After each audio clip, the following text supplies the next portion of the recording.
Have you ever wondered what it takes to become a firefighter? It's more than just fighting fire.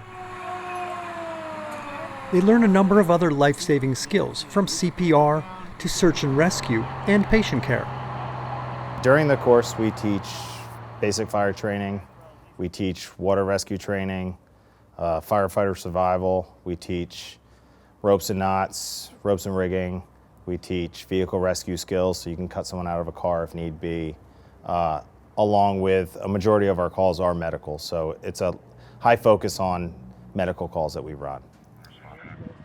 They're not expected to know a thing when they get here, just being able to learn and have a good head on their shoulders, and if they're physically fit to get through it, they will. Recruits go through 800 hours of training, including 37 classroom days of work over the course of 20 weeks. The Allentown Fire Academy has been training recruits for Allentown, Bethlehem, and Easton since the 1970s. Recruits are subjected to training in all types of scenarios, including being put in a smoke-filled shipping container to learn how a fire develops into a flashover. All these types of scenarios try to simulate real-world emergencies that they may encounter on the job. Access, check on the patients, check on extent of entrapment on the inside. The hardest part of the training would be not knowing the toll it takes on your body to wear the gear, to wear the equipment, and to push hard for 10 hours, especially at a live fire event. I underestimated it a lot. I thought I was going in pretty good in shape. I mean, the PT in the morning was okay, like the running and all that stuff, but once you got into like wearing packs and gear and doing all that stuff with that weight on your back, I mean, it was tough. The amount of sweat that you sweat in these suits, it just drains you physically, it really does. Anything from like just, you know, like you saw the tower, we have 5 floors, carrying tools and 80 pounds on your back, like a sledge or an axe or rope or hose. All that stuff is really physically hard. By the time you get to the 5th floor, you're beat. I definitely found the rescue aspect of things pretty challenging, especially the vehicle rescue.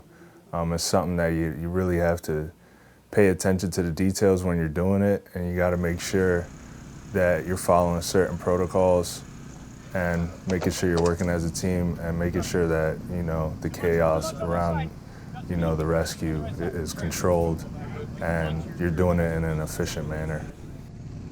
Yeah, I kind of looked forward to doing that. I'm a big car guy personally, and when we get to cut them apart, I was like, this is pretty cool. You know, this is not something you usually get to do.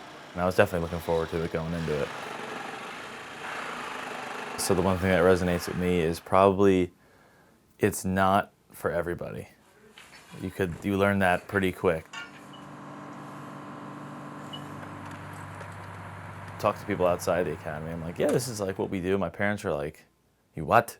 Like, you were there for like the days we were jumping out of the windows and stuff. They're like, I thought you were just going in and fighting fire. Like, there's way more to it than that. There's all kinds of rescue aspects and technical training. It's more than I anticipated, but it was definitely cool to learn.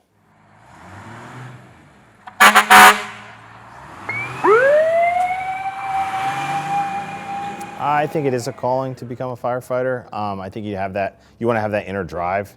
There is an excitement factor to it, you know, when you get a call, you get that adrenaline rush. Typically it wears off as you, I think, have time on the job and you think, oh gosh, not again. But there's that drive to want to help people too at the end of the day.